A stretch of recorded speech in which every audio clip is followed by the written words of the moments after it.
Elmwood was a quiet town, the kind of place where everyone knew each other's business. Nothing ever seemed to happen there until the day Evelyn Walker vanished. Evelyn, a talented local artist, was well known for her landscape paintings, capturing the serene beauty of the town's surrounding forests and lakes. She was a reserved, yet beloved member of the community, but her sudden disappearance shocked the entire town. Detective James Harper, a seasoned investigator with years of experience, was assigned to the case. Harper was known for his no-nonsense approach, a man who believed that every mystery had a logical explanation, no matter how bizarre it seemed at first. As he reviewed the initial details of the case, something about Evelyn's disappearance struck him as unusual. There was no sign of a struggle, no clues as to where she might have gone, and most suspiciously, no reason for her to leave without a word. The first person Harper interviewed was Evelyn's husband, Michael Walker. Michael was a successful lawyer, well respected in the community, but there was something off about him during their conversation. He seemed genuinely upset, but his behavior was strange, too calm for a man whose wife had suddenly disappeared. Michael explained that they had a minor argument the night before Evelyn disappeared, but he didn't think much of it. He claimed that when he woke up the next morning, she was gone. Michael assumed she had gone to the cabin where she often painted, seeking solitude, but when he checked later that day, the cabin was empty. The cabin, a small retreat nestled deep in the woods, was Evelyn's sanctuary. Harper visited it, hoping to find clues. The space was neat, nothing appeared out of place, but something about it felt too perfect, as though it had been carefully staged.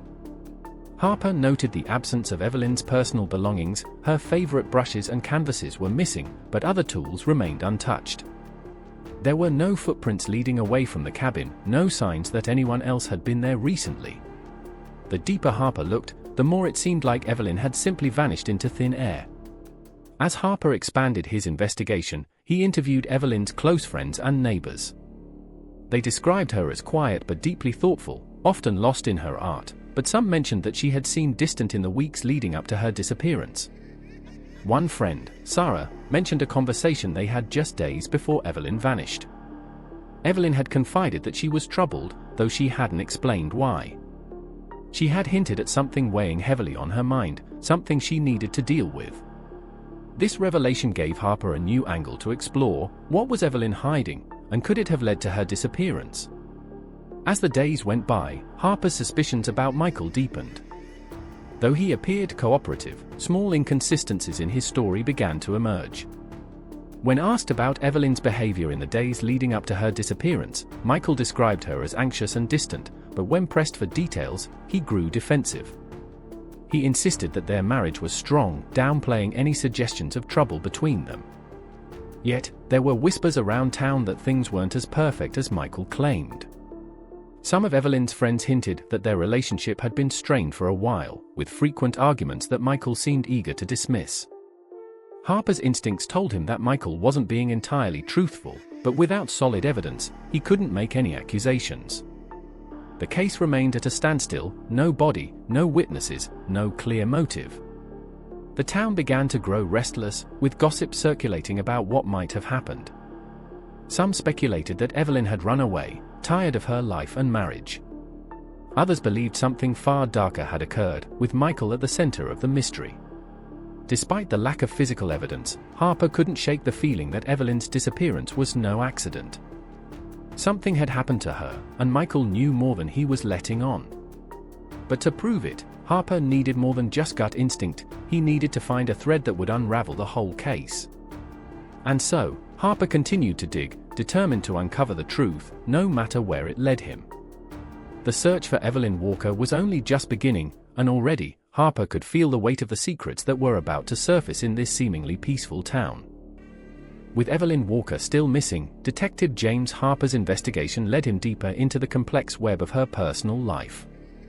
The more he uncovered, the more questions seemed to arise. Harper began by delving into her marriage with Michael, which at first glance appeared stable, but the whispers from friends and neighbors painted a different picture. As he interviewed more people close to Evelyn, the cracks in her relationship with Michael became more apparent. One of Evelyn's closest friends, Claire, provided crucial insights. She described Evelyn as someone who had been struggling emotionally for weeks before her disappearance. According to Claire, Evelyn had confided in her about growing tensions at home, particularly with Michael. Their arguments had become more frequent, and there was a growing sense of mistrust between them. Claire mentioned something particularly intriguing. Evelyn had discovered a secret that Michael had been hiding, though she hadn't revealed what it was. She had only said that it would change everything. Harper's investigation took a new turn when he learned about Alice, Michael's young and attractive secretary. Several people had noticed the growing closeness between Michael and Alice, and some even suspected an affair. Though Michael had vehemently denied any inappropriate relationship, the rumors were difficult to ignore. Harper decided it was time to speak with Alice directly. When he finally tracked her down, Alice was nervous and evasive, clearly uncomfortable discussing her relationship with Michael. She denied any affair, claiming that their relationship was strictly professional, but her behavior suggested otherwise. As Harper dug deeper into Alice's background, he discovered that she had only been working for Michael for about 6 months, but during that time, their connection had become unusually close. Colleagues from Michael's law firm noted that Alice often stayed late at the office, and there were even reports of her accompanying Michael on several business trips. Harper began to suspect that whatever had been going on between Michael and Alice might have played a key role in Evelyn's disappearance. Meanwhile, Harper obtained Evelyn's phone records, hoping to find clues in her communications. What he discovered was both puzzling and alarming. In the weeks leading up to her disappearance, Evelyn had exchanged several cryptic text messages with an unknown number. The messages were brief and vague, but they hinted at some kind of secret plan. One message from Evelyn read, "I found out the truth. I need to act quickly." Another simply said, "It's not safe anymore." These messages suggested that Evelyn had been preparing for something, perhaps even her own disappearance. Harper attempted to trace the unknown number, but hit a dead end. The number was a disposable phone, likely purchased specifically to avoid detection. Whoever Evelyn had been communicating with was skilled at covering their tracks. Frustrated, but undeterred, Harper continued to piece together the puzzle. He suspected that the unknown contact might have been helping Evelyn with her plan, whatever it was. As Harper gathered more evidence, he began to confront Michael with the inconsistencies in his story. Michael's responses grew increasingly defensive. When asked about Evelyn's mental state, he portrayed her as unstable, claiming that she had been acting paranoid and erratic in the weeks before she vanished.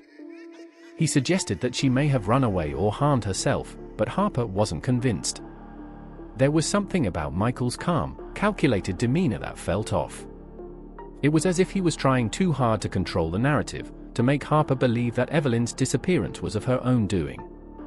Harper also interviewed a few of Evelyn's art colleagues, who confirmed that she had been under significant stress.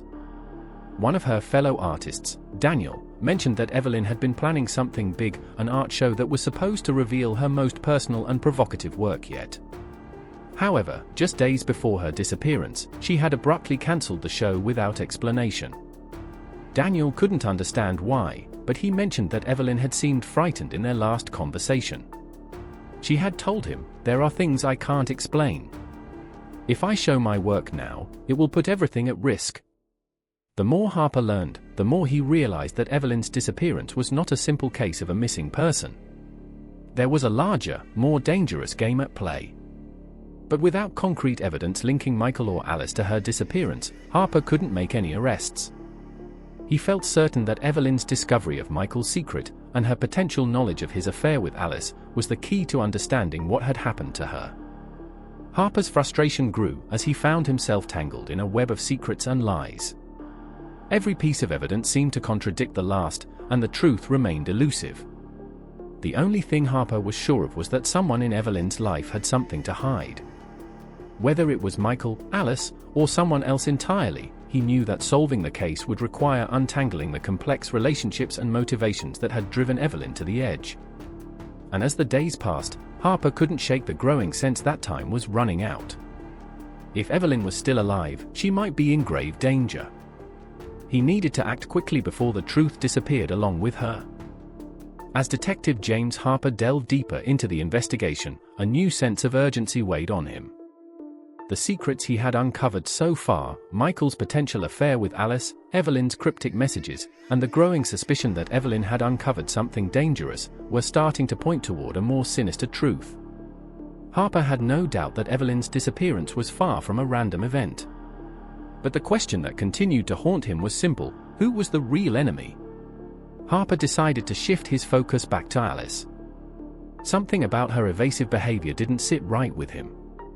He revisited her apartment, hoping to catch her off guard, and was surprised to find her more anxious than before. Harper pressed her with direct questions. "What are you hiding, Alice? You know something about Evelyn's disappearance, don't you?" Alice broke down under the pressure, but instead of confessing to an affair, she revealed something far more shocking. Through sobs, Alice admitted that she had been helping Evelyn. She claimed that Evelyn had come to her in desperation just days before she vanished, saying she had discovered that Michael was involved in something illegal. Evelyn hadn't shared the full details with Alice, only that it was too big and too dangerous for her to handle alone.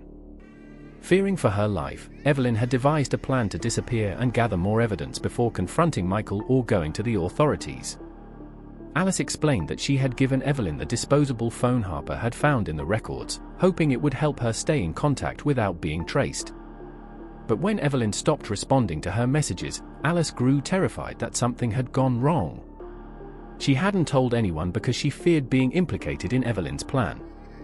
Harper was stunned by the revelation. It appeared that Evelyn had been trying to expose Michael's secret, but what exactly had she uncovered? Armed with this new information, Harper began to investigate Michael's business dealings more closely. At first glance, everything seemed legitimate. Michael was a successful lawyer with a pristine reputation, but as Harper dug deeper into his financial records, he found subtle discrepancies, small amounts of money being transferred to offshore accounts, hidden investments, and suspicious transactions that were difficult to trace. Harper realized that Michael had been laundering money for a criminal organization, using his law firm as a front to move large sums of cash without drawing attention. Evelyn must have discovered the truth, but the deeper question was whether she had confronted Michael about it or planned to expose him. Harper suspected that once Michael realized Evelyn knew too much, her life was in danger. But Harper still needed proof that Michael was involved in her disappearance, and the more he investigated, the clearer it became that Michael had covered his tracks well. Feeling the pressure, Harper decided to confront Michael once more. This time, he approached him with the evidence of money laundering, hoping it would force him to slip up. But instead of panicking, Michael remained cool and composed. He denied everything, claiming that the financial discrepancies were simple accounting errors. He painted himself as the victim of Harper's obsession, accusing the detective of trying to frame him. It was a risky move on Michael's part, but Harper knew better.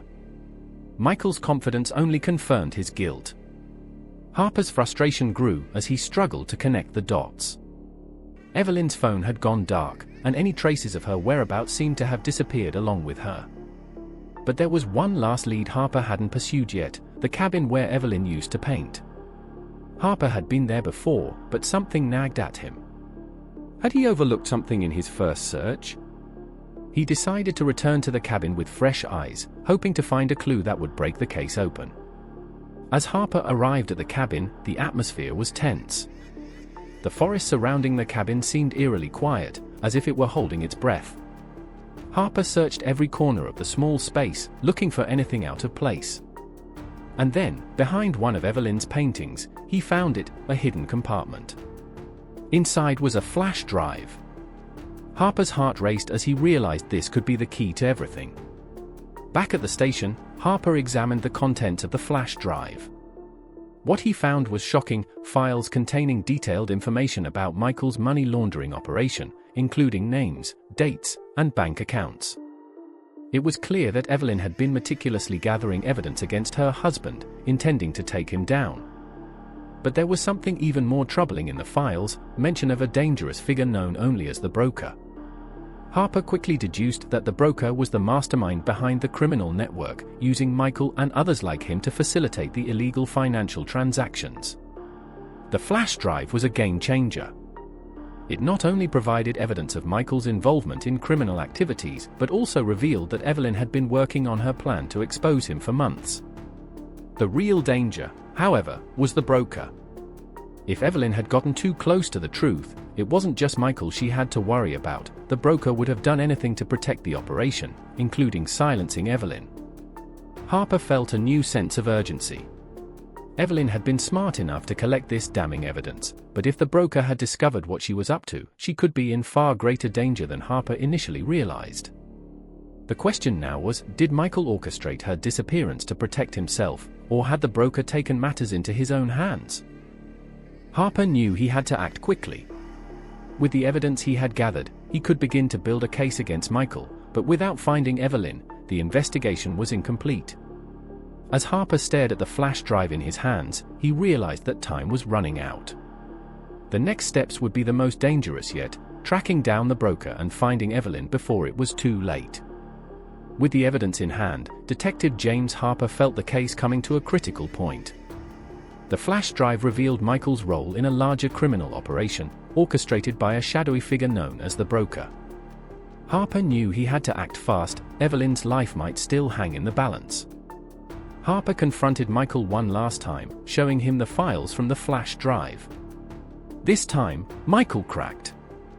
Under pressure, he admitted that Evelyn had discovered his money laundering activities, but he swore he hadn't harmed her. Michael revealed that Evelyn had been planning to expose the broker, and once the broker found out, Evelyn became a target. In desperation, Michael had tried to warn her, but it was too late. The broker's people had already taken action. Harper raced against time to find Evelyn, knowing the broker would stop at nothing to silence her. Following a hunch, Harper returned to the cabin one last time. This time, he found Evelyn, hidden, injured, but alive. She had managed to evade the broker's men, but had been in hiding, too afraid to make a move. In the final confrontation, Harper exposed Michael's crimes, and with Evelyn's testimony and the evidence from the flash drive, the police were able to arrest him and dismantle the broker's operation. Though shaken and scarred, Evelyn survived, and justice was finally served. But for Harper, the case left a lasting impression. He had seen the lengths people would go to protect their secrets, and the high price of uncovering the truth.